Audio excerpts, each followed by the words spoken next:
कल दिल्ली के संसद भवन में जिस प्रकार से पूरा घटनाक्रम हुआ उसको लेकर आप क्या कहेंगे, क्या प्रतिक्रिया है आपकी? इस सुरक्षा में भारी चूक हुई है, इसकी उच्च स्तरीय जांच होनी चाहिए, दोषियों के खिलाफ कार्रवाई होनी चाहिए। ये भारत की संसद पे हमले की तरह है, मगर दुर्भाग्य है कि कुछ लोग इन लोगों को जो उपद्रवी हैं, उत्पाती हैं, मैं तो इन्हें आतंकवादी की श्रेणी में रखना चाहूँगा, जो भारत की संसद के भीतर घुसे हैं, लेकिन कुछ लोग इन्हें क्रांतिकारी दिखाने की कोशिश कर रहे हैं। ये देश के लोकतंत्र के लिए ठीक नहीं है। सरकार को इस पूरी साजिश का पर्दाफाश करना चाहिए और तमाम विपक्ष के नेताओं से मैं अपील करूँगा कि ये संसद एक मंदिर है, लोकतंत्र का मंदिर है, इस लोकतंत्र के मंदिर पर हमला हुआ है, इसको जस्टिफाइड करने की कोशिश करना है। 3 राज्यों में जिस प्रकार से कांग्रेस चुनाव हारी है, छत्तीसगढ़, मध्य प्रदेश और राजस्थान को लेकर क्या कहेंगे, क्या मुख्य कारण हार का रहा? नरेंद्र मोदी जी की लोकप्रियता और विश्वसनीयता और हमारी पार्टी के कुछ नेताओं के गलत बयानबाजियां और सनातन का विरोध और चुनाव में जो प्रबंधन होता है उसकी खामियां, ये सारा कुछ मिल कर के हार की जिम्मेदार चीज़ें हैं।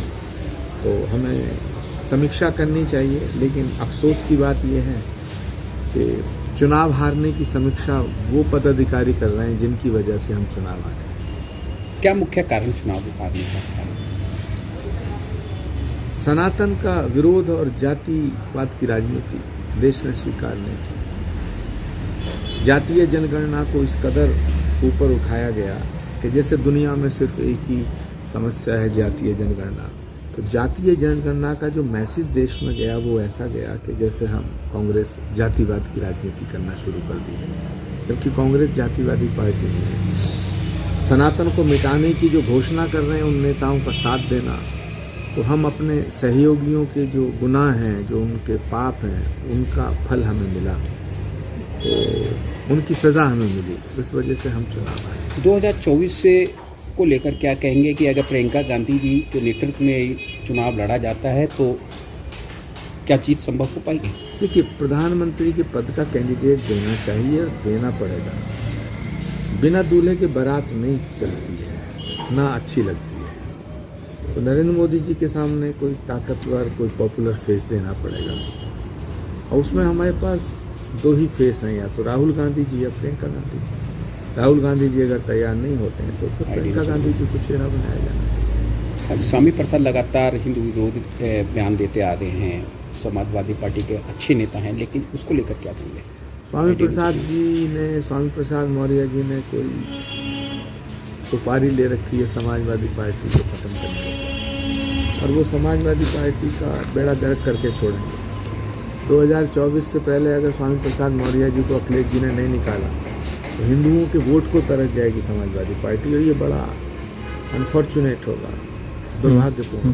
आचार्य जी, जिस तरह से मोहन यादव को सीएम बनाया गया है, तो कहीं ना कहीं एक अखिलेश यादव की राजनीतिक ज़मीन को भी बीजेपी खिसकाने की कोशिश कर रही है। देखिए, नरेंद्र मोदी जी और अमित शाह जी की जो पार्टी है बीजेपी, उन्होंने 2 मैसेज दे दिए कि अटल जी और अडवाणी जी का युग समाप्त हो गया। दूसरा, अगले 10-20 सालों तक के लिए नए नेता पैदा करने के लिए उन्होंने 3 राज्यों में फैसले किए हैं। ये उनकी पार्टी का फैसला, इस पर मैं क्या कर सकता हूं। 2024 में क्या आप चुनाव लड़ेंगे? मेरी कोई इच्छा नहीं है चुनाव लड़ने, लेकिन कल क्या होगा इसे मैं आज नहीं बता सकता। आचार्य जी, कहीं ना कहीं सनातन के बाद अब संसद को टारगेट किया जा रहा है।